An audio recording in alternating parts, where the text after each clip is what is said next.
everyone, we're Gabby, Karim, and Jules, and you're listening to the Making of an Incredible MD podcast by Allied to Health. Last season we took you behind the scenes of some of our mock MMI stations.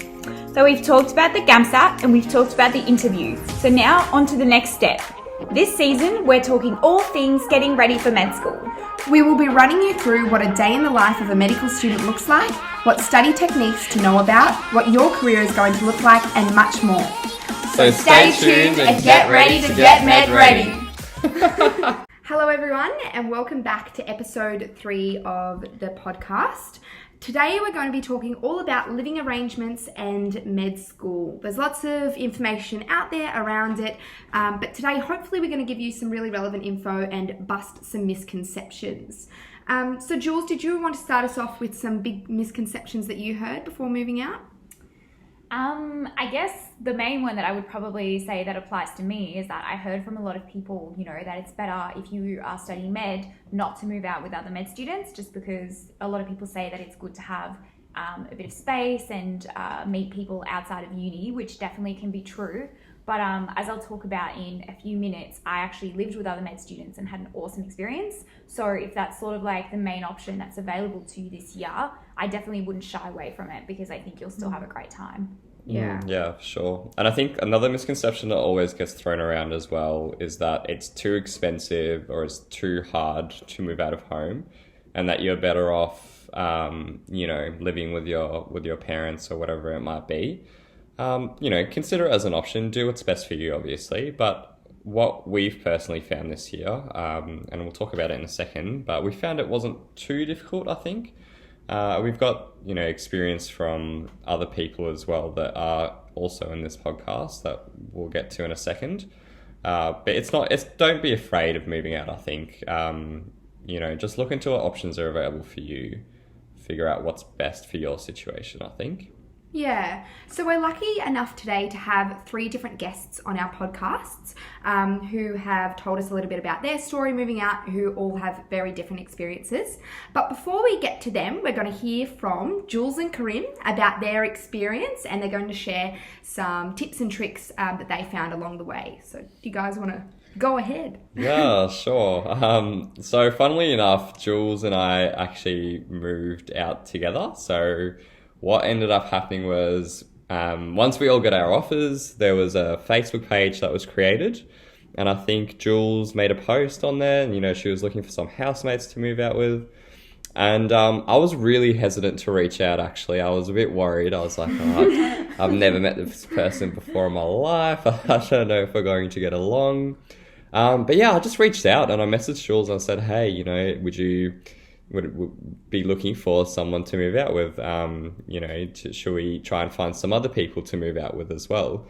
And so we ended up forming this small group of 4 people. So we ended up finding a place that we all moved out into. And yeah, we had an absolutely incredible experience this year. Wouldn't change anything about it. It was so much fun, and it was really, really, enjoyable to move out with other people, get to know these other amazing med students as well. But yeah, Jules, how did you find it? Yeah, I also had a really great year. And I think, as Karim said, I posted on the page for our year level for Melbourne Uni, and I was quite nervous to make the post because I thought, maybe it would look really weird. I didn't know if anybody would message me, and I ended up getting quite a lot of messages. Karim and 2 other people were the first people that messaged me. So we all moved out together, but a lot of other people messaged me after that. And so I think it really showed me that a lot of people were in the same boat. A lot of people were keen to move out with other people, but were just maybe a little bit too nervous to kind of reach out so publicly. So yeah, I think definitely one thing to keep in mind is lots of people are looking for accommodation. And yeah, we ended up having a really awesome time. The good thing about living with other med students was that it was really great because we were all looking in similar locations. We all wanted to be close to uni. We all had pretty similar budgets because we obviously are all students more or less on Centrelink. And then we also just had similar schedules. So it was pretty easy to sort of like get along in the house and to just sort of like respect one another's, like when we wanted to go to sleep and stuff, because we were all on a pretty similar schedule with similar priorities and stuff. Yeah, I think one thing to mention there as well, if you're not aware of Centrelink, something to really look for if you're an Australian student about to start medicine, youth allowance is available for people over the age of 22. Definitely something to look into in your own time, I think. But it was something that I wasn't aware of until this year, after being told by some older students, and with some of my friends also told me. But yeah, something to definitely investigate as well, because it will help with cost of living. Obviously, as a med student, you don't have a lot of time to work. But yeah, I think we had an amazing experience this year, and it was really, really great to move out with some med students. And with that as well, if you are eligible for a healthcare card, you can also get some discounts with certain utility bills, which we only just found out this year. But definitely something to look into if you are eligible for that. And also, with a healthcare card, or it depends on other things that you might look into, but a healthcare card is for people who are not earning above a certain income. And if you use that, you can also get discounts on public transport, which was incredibly helpful at the start of the year, because that was our main mode of getting to and from uni. And because you're traveling every day, the cost can add up quite a bit. So it's something to definitely investigate. And it matters quite a bit, actually, because when you do a postgrad course, you're not technically entitled to concession on public transport. So if you don't have a healthcare card, you will pay full price, which is about $10 a day, which is quite expensive. And if you do have a concession card, healthcare card, you get the concession rate, which is, I think, about half of that. It's about half the price, yeah. It's definitely worth looking into. Yeah, for sure. Absolutely. These are some really good practical tips. But do you guys have any other sort of go-to resources or practical tips you'd like to share?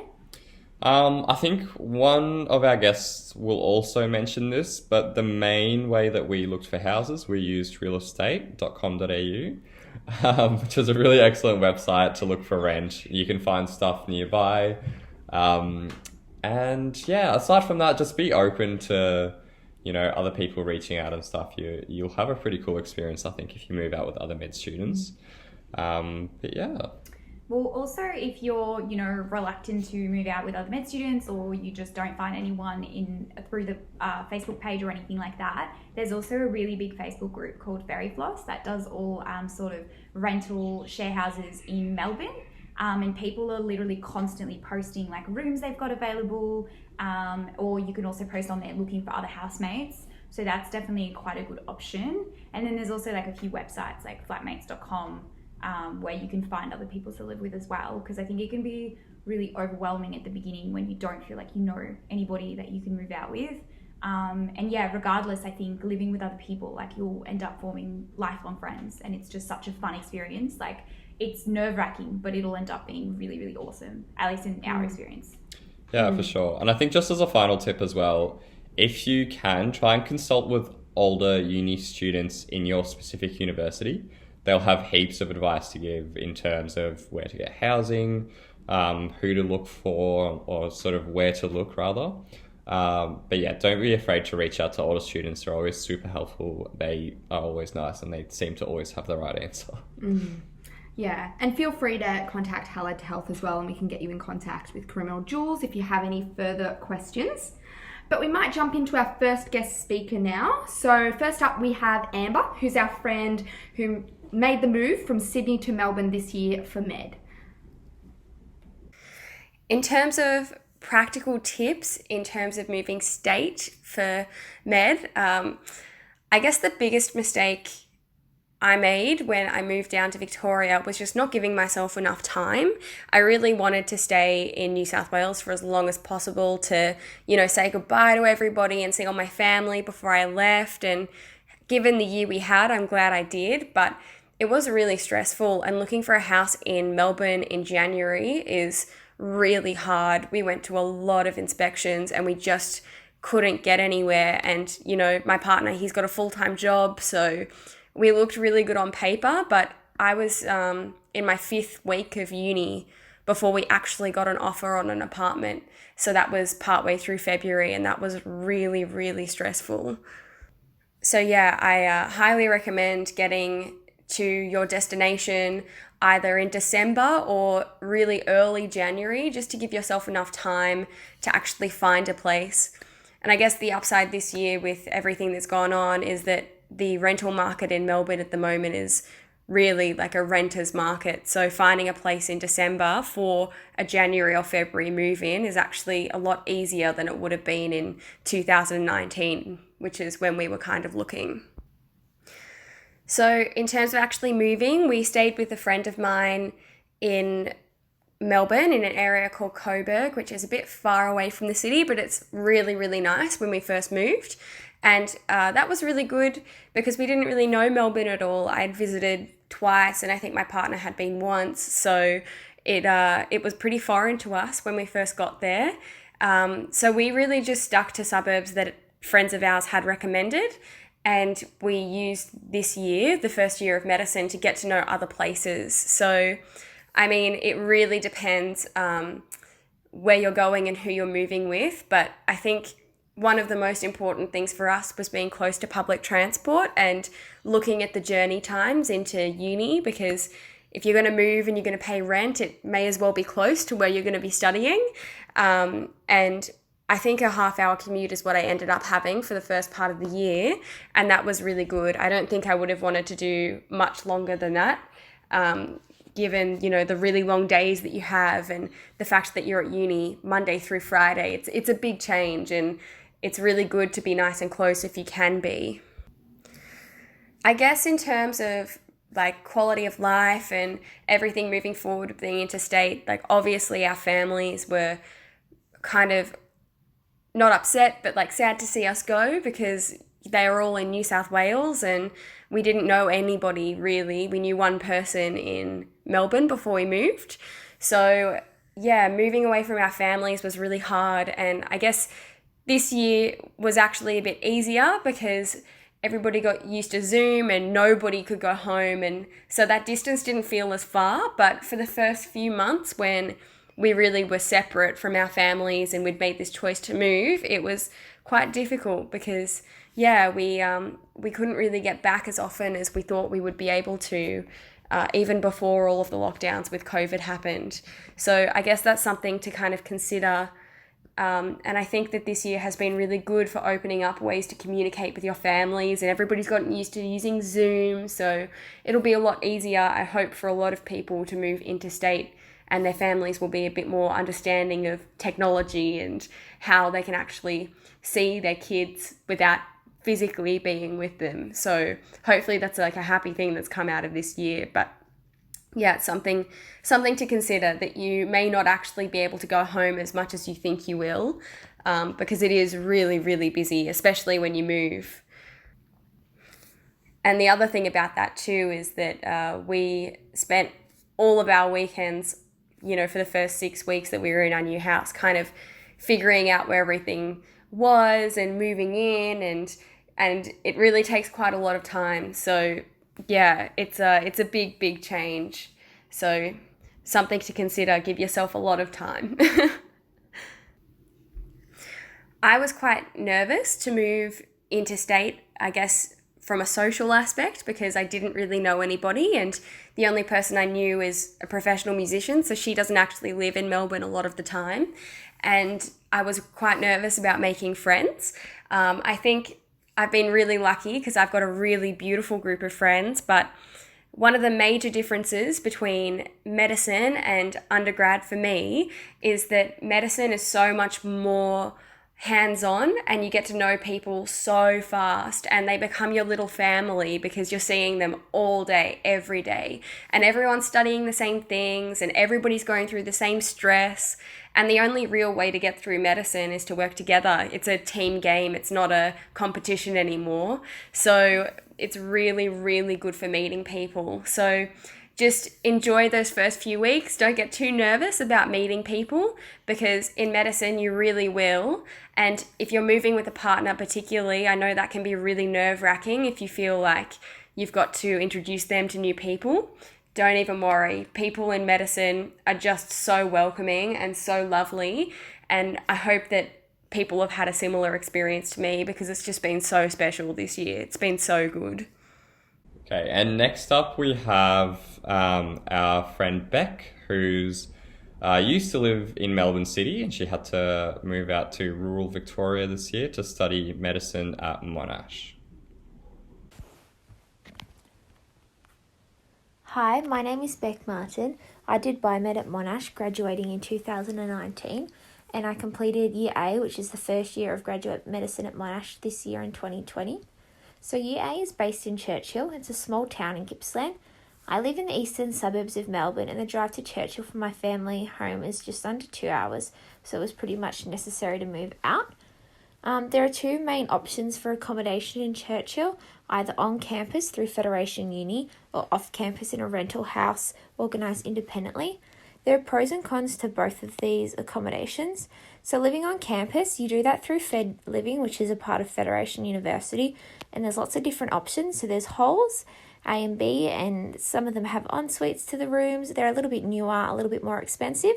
There are also west and north houses, and these can have between 6 and 10 people.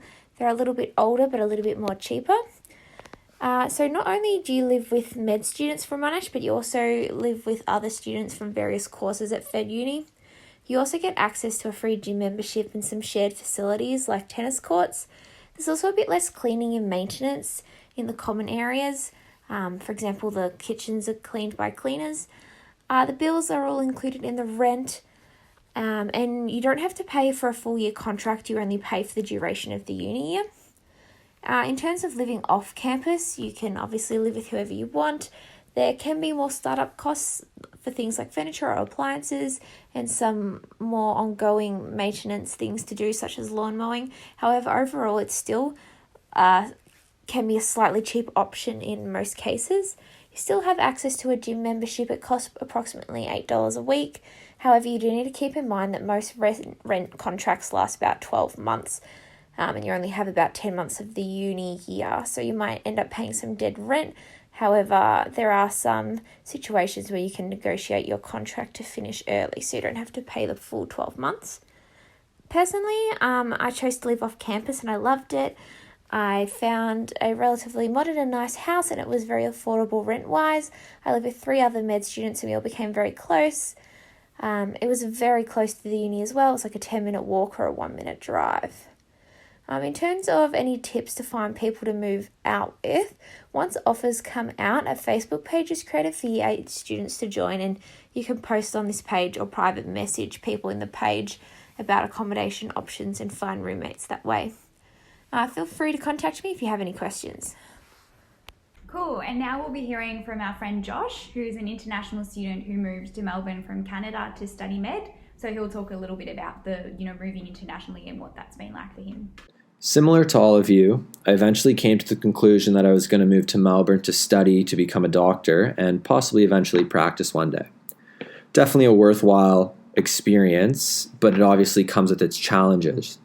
You leave behind your family and lifelong friends who make up the bulk of your social support, and you don't know the area, so you've no clue where to live. You don't even know anyone, so you don't know who you're even going to live with. And you have no idea who's going to make up your social, academic, and emotional supports. That being said, as a Canadian international, I had the privilege of applying through Austrec, who helped me deal with a variety of these barriers. I met my roommate, who's become one of my closest friends, at one of their meet and greets, and they gave us an option and location on where to live. There's really 2 options for you international students. You can go through the student accommodations, and that really simplifies everything. You don't have to worry about getting your furniture, and you don't have to really worry about meeting people because you're going to be in a communal place with a bunch of other students where there's going to be a lot of common rooms, movie theaters, ping pong tables, you name it, they tend to have it. Or you can do the second option, which is going through the private market. And that's what I did because it was a little bit more financially friendly. And what my roommate and I decided to do is go on realestate.com.au, and you just create an account and upload all the documents and follow the steps. And it's a lot quicker to find a place than you think. What I found pretty helpful was getting a signed letter of payment, kind of like a guarantee for the landlords, and it makes them a lot more comfortable to bring in international students. And we found our place within a week of looking, so it's not as challenging as you guys think and daunting. There's a couple practical tips I want to leave you with, but it all really comes down to one thing. Please don't stress. And this is really on two fronts. And I know it's a lot easier said than done, but don't stress about meeting people. Through the medical school, all of your labs, case-based learning sessions, and principles of clinical practice is all done in really small groups. I met most of my closest friends through those classes and through those groups. And on top of that, there are a fortune of different clubs and organizations that you can get involved in, that you can meet people with similar interests, and it's a really easy way to break down, that barrier. On top of that, you really just need to join the class page. So we're in the class of 2022, and every single school event and party through UMS, which is our medical school society, you get to meet everyone from all year levels and your year level, and you will meet people. So I really wouldn't stress about that as an international. And you're always going to have people with similar situations as you. Like, I became very close friends with a lot of the other Canadian students when we first moved. And we, organized some lunches and some dinners so we can get to know each other. And they're my closest friends to date. The second point that I really don't want you to stress on is from an academic standpoint. And I know med students, type A personalities, but you've got to where you are for a reason. Obviously, try and stay on top of things, but I would really stay clear of overworking yourself and burning out. It's quite daunting moving from, all the way across the world and going into a very competitive program where everyone's exceptionally smart. But I promise you'll be fine. There's a fortune of peer resources, tutor resources that are going to help you, and you're going to succeed. So really, I just say enjoy the time that you're studying abroad and travel. It's kind of lucky that you guys are coming to Australia to study, because you will have the privilege to travel interstate and see the world, and it's one of the most beautiful countries, and there's so much to do for anyone with any interests. I hope you guys enjoyed today's episode. We are very grateful to all of our guest speakers today who were so open and helpful with the information that they shared. And thanks to Karim and Jules as well for sharing their personal story. If you have any questions, again, as always, feel free to contact Tailored to Health. All of our info is in the show notes. But stay tuned for the next episode, which is a 3-episode series all about how to study in med school. We'll see you guys then. Bye. Bye, everyone. Bye.